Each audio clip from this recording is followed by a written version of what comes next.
Morning, everybody. I actually feel like I'm in some sort of zone, like, is it morning, afternoon, evening, timeless? Woo, babies.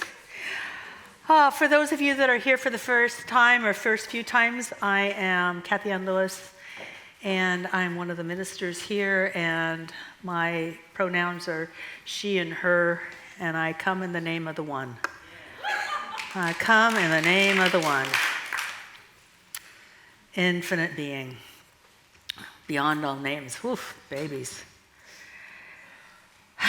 So, I'm really grateful for all of the beautiful flowers that we've had on the screen behind here. Well, behind me right now, but I'm really grateful for the visuals that were selected for this month's theme, which is about gardening, planting seeds. Seeds of, what are you seeding into your future? What are you seeding through your thoughts and through your actions? So sometimes you just can't think your way out of stuff. Sometimes you have to actually act. Yeah, that's hard for New Thought people.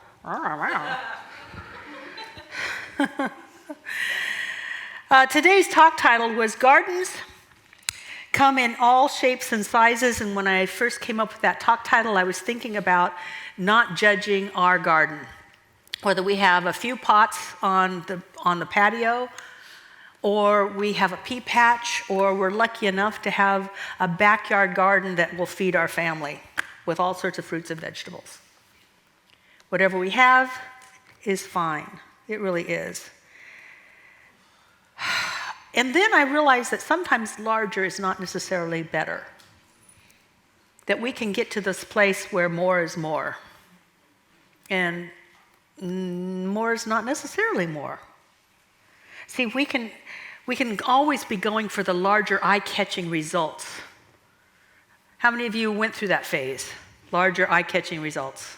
No, just a few of you? The rest of you are so freaking holy that you never thought about, Teslas and things like that. Do you know that truth heals?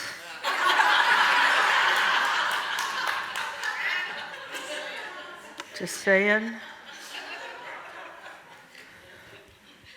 Well, so I'm going to just record this, and First Service can watch it again because they were really into it, because they acknowledged that they sometimes went for more is better.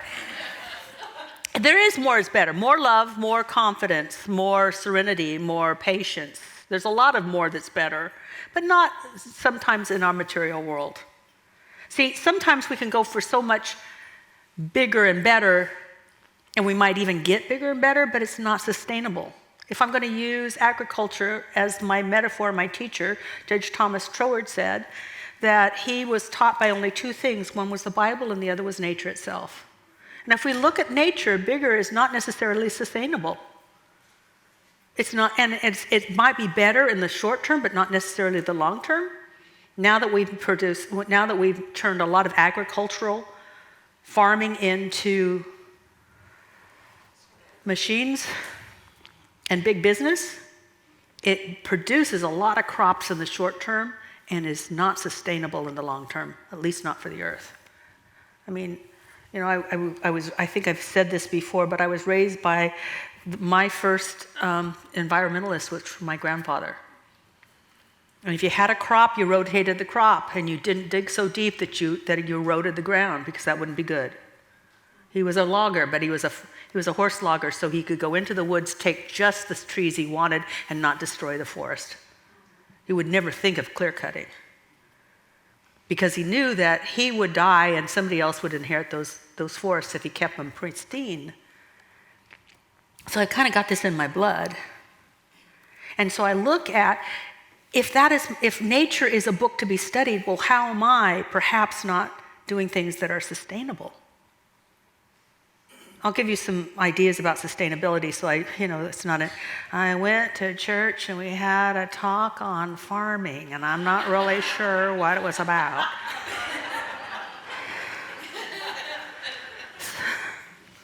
Well, I don't know about you, but we have sustainability issues at the ranchette. Now, we have 5 acres. My husband always wanted a ponderosa. A ponderosa is not 5 acres, so I call it the ranchette. Anyway, our hemlocks are dying. Those trees are dying on our property and in the neighborhood that we live in, because hemlocks have the kind of roots that go down and then out. And they were really great when there was a lot of rain, sustainable through the year, not just in the winter. The hotter, drier summers are killing hemlocks because they don't have the root system to go deep enough to draw the water up from a deeper level. So 3 on our property are going, and the ones on the properties around us are going. They just can't, they can't do it. Some of you may have a hemlock or not. So let's talk about something you might be interested in. Wine.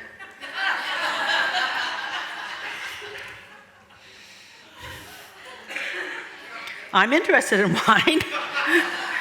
And I'm also interested in sustainability. Do you know that they have wineries that are more sustainable than they've ever been before?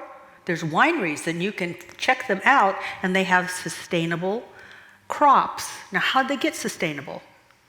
What they did is they didn't go for the short term, plant the plants, take really good care of them so that they will produce a crop as soon as possible. Because if they produce a crop as soon as possible, it's because they have watered them when they were young plants, so the roots never had to go deep, so that they could produce a crop, short-term benefit.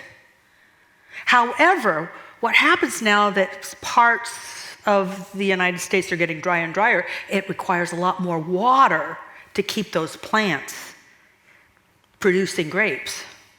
Water that we may or may not have where they are. So some wineries, instead of producing a crop in 5 or 10 years or less, they're producing a crop in a lot longer period of time, because they don't overwater when they're young. And they make the young shoots produce really deep roots, so that when it gets dry and hot, they're not always having to water, which, if you think about it, that watering in the summer, a lot of it's evaporated, not sustainable. Whoa. We're getting so smart in so many ways. In so many ways, and other ways maybe not, but I'm talking sustainability. I want you to get the idea that if we go for short term, it may feel good in the moment, but it's not sustainable. I think in the United States, if I'm listening and reading the correct information, we're going for short-term comfort instead of long-term healing. Instead of long-term satisfaction and fulfillment, we're going for short-term fixes. Why do I say that? Because addictions are up. Substance and process addictions are up. One of the leading countries in the world. Depression is up. Addiction is up. I'd say satisfaction is down. So people have been going for fixes that in the moment feel good, and in the moment feel good, and in the moment feel good. Ooh, dopamine. But it's not sustainable, because then you need more and you need it again.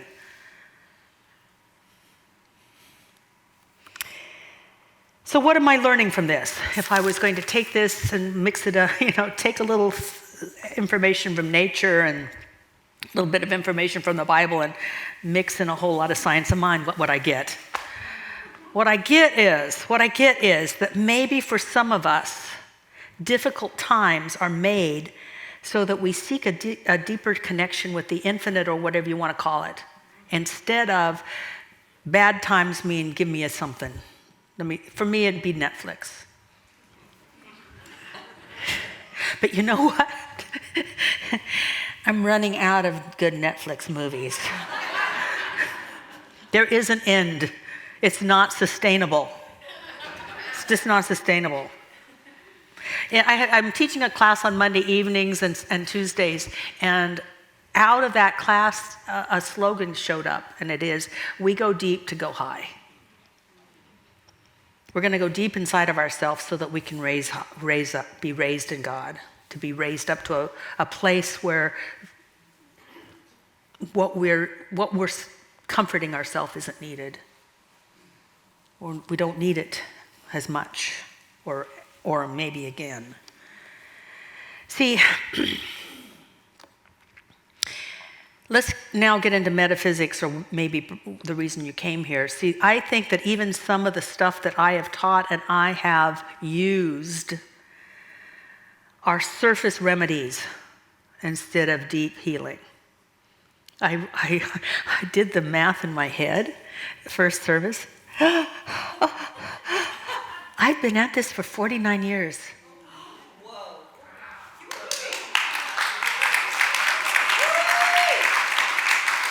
I started this path 49 years ago, and I don't think you're going to believe that it happened when I was 10. So, darn. But I will, okay, so this is a sign of my aging. And a sign of my aging and, what would I call it? Comfort and, no. Thank you for thinking good things. Vanity. See, I'm short. I have some faults. One is I'm short. It is in my head. Just don't, no. If I wanted to be tall. I've already put in my bid for the next life. I want to be tall and I want to be able to sing. I'll probably be incarnated as the first singing giraffe.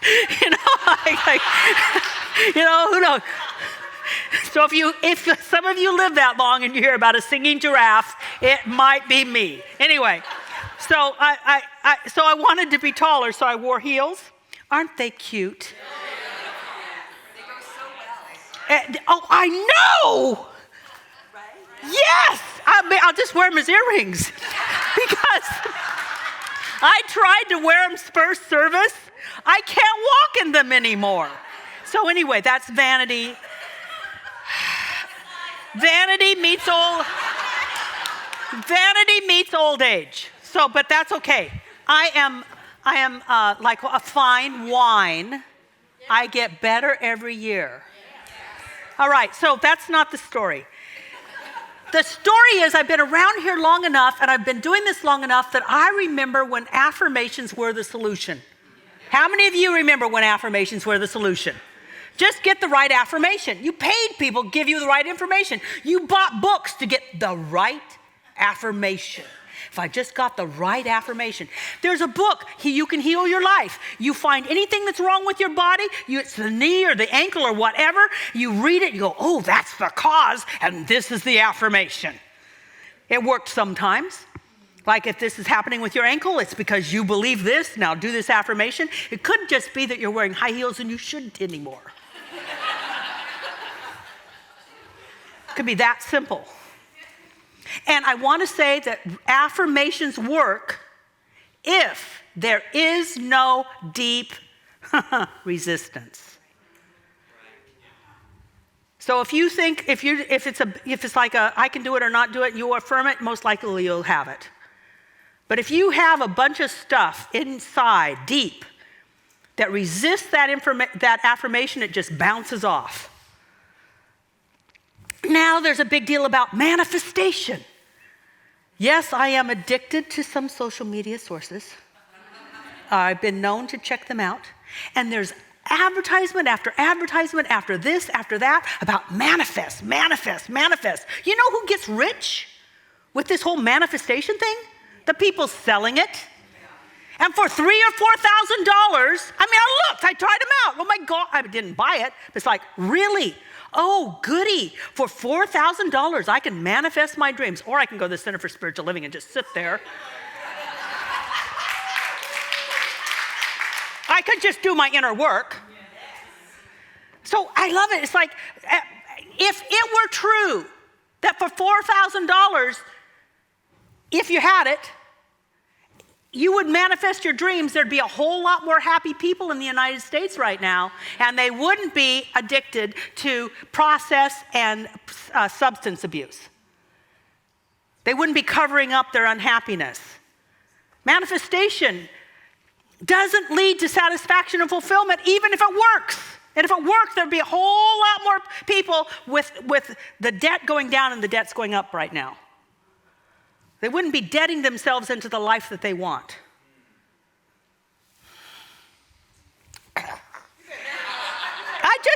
I'm glad I have these shoes because I just feel like a let me at them. Anyway. Here's my other observation. My other observation is that the reason people want to connect, do affirmations, do the right thing, have a manifestation, is they have a deep calling, a deep desire to connect to their own spiritual magnificence, to feel full. But we can tease people into believing if you have a this and a this and a this and a this and a this and a this, you'll feel full. We're here to remember we're full. We come in the name of the one to remember we're full. We come in the name of the one to remember that we are enough.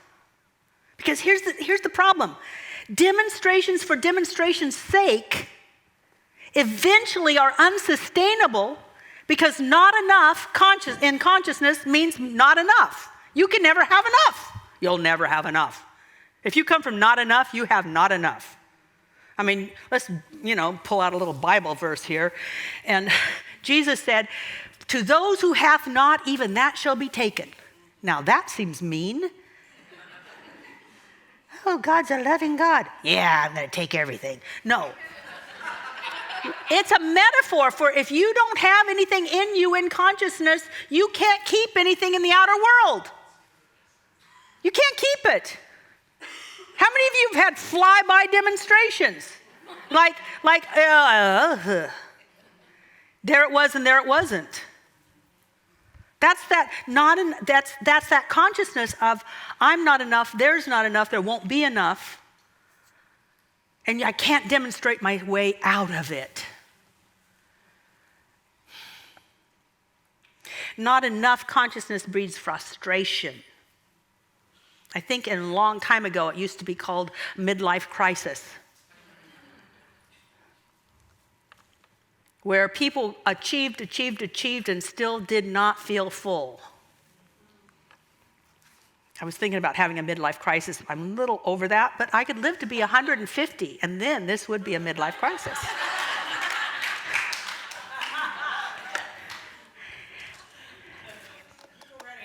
I have thought about it.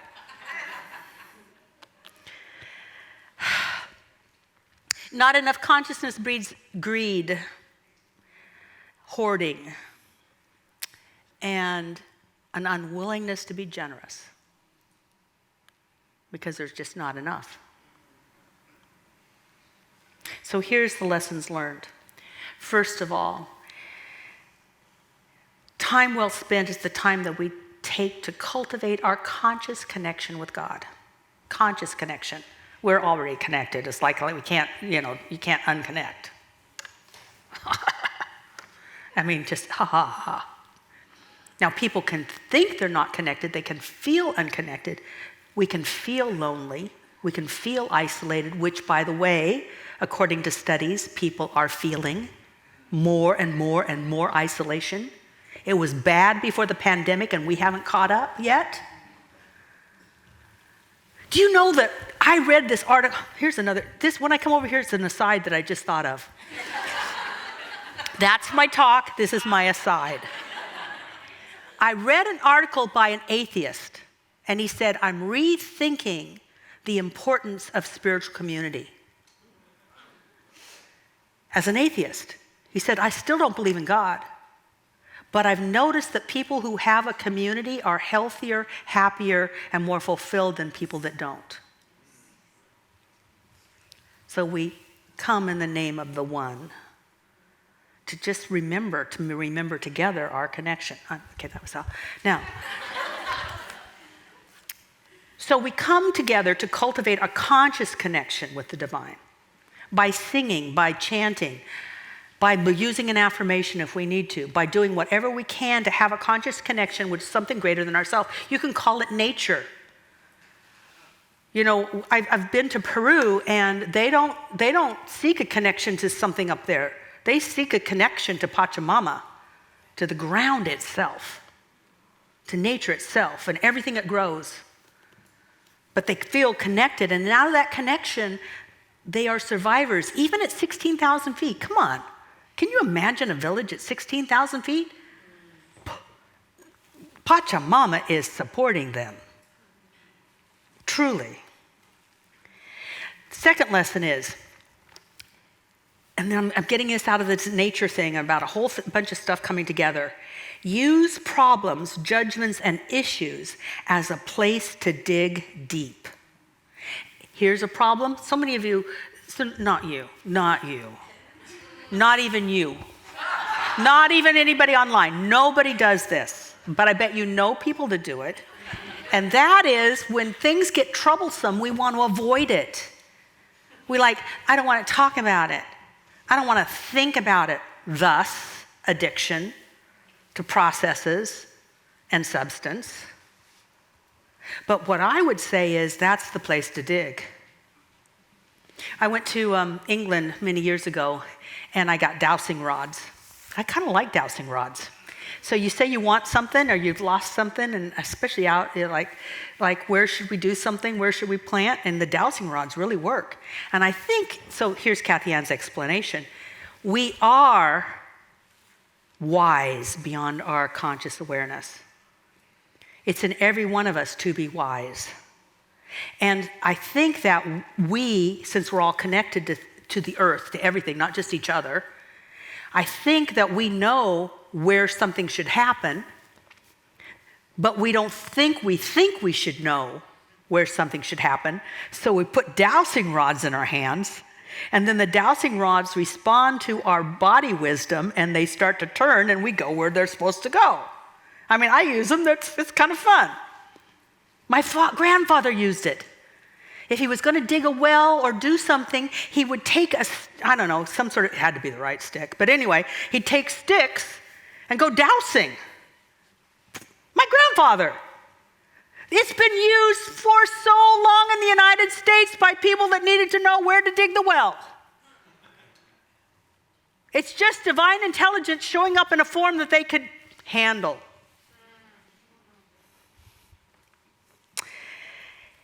So, if we were going to use dowsing rods, what I would say is we stop believing what we think, and we go deeper to realize what we really think, so we can go deeper to realize who and what we really are. We just go deeper. Now that's, some of you may go, okay, dowsing rods, what kind of, mine are copper, by the way. But use whatever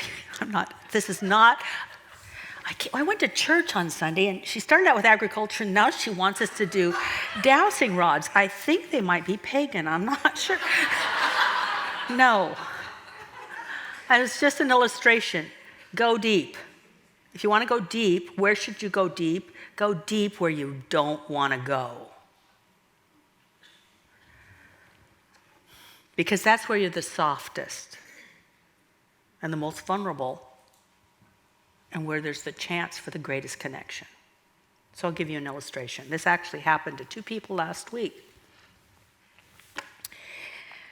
Both people think you know how we think? They think they're doing a great job. One is a volunteer, and one is working for a company. They both think they're doing a great job. Unfortunately, they are meeting feedback from others that maybe their job's not that great. And so both of them had the response of, they're being mean to me. And they go into blame. How many of you have ever had that response? They don't see things the way I see things. Obviously, they're stupid. And Brene Brown says you can't fix stupid. So we'll just let them be stupid and continue to blame them. Or we go a little deeper. What is upsetting about them not agreeing with us? It might be pushing a button like they think I'm not any good. Oh my goodness, might think I'm not good.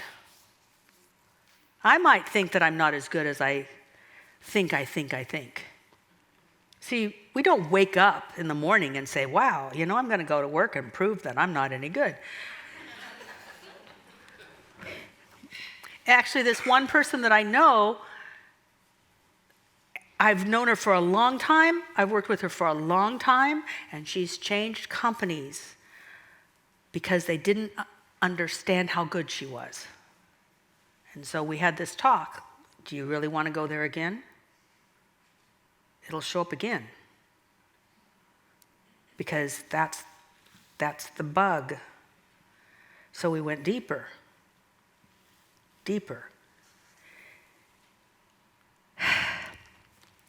She is made in the light, in the love and the glory of God. Well, I didn't say that, but I said it that way. Can you go deeper? What's true of you? What's eternally true of you? And she says, I'm an expression of God. I said, does God worry about being wrong? Does God worry about making mistakes? Does God spend their time thinking that somebody should like them when they don't? No. As an expression of God, should you? Long pause. I wait. No. See, what we think is we're doing it all right. The universe will reflect back to us what we really think about ourselves. But if you go deeper than that, you'll find out what you really are. That's the place to dig. So we did our treatment work. And I think she'll start having a different experience of this thing called work. If that makes any sense. Does it make sense? See, God can't fail. God can't make mistakes. As an expression of God, even if we make a mistake, it's not a failure. It's just a learning opportunity. So that we can unfold in our expression of the divine. And that's sustainable, by the way. Fixing and changing people and moving from job to job is not sustainable. Finding out at a deep level God's idea of us, woo, baby. That's the spring that has everlasting water. It's sustainable. Take a deep breath. And so I give thanks that the Spirit of God moves upon the surface of this consciousness of this group, planting seeds of magnificence, planting seeds of remembrance, planting seeds of love, planting seeds of truth, planting seeds of satisfaction and fulfillment, because we are as God created us, in the light and in the love and in the glory. But it's not just a song, it's not just a platitude, it's not an affirmation, and we're not here to manifest nothing. We are here to know who and what we are, and we are here to then see the results. For by the fruits of our thoughts, we shall be known to ourselves and to our family and our friends. Not through trying, but just by being willing to let God be God in, through, and as us now and forever and ever and ever and ever. Amen. And so it is.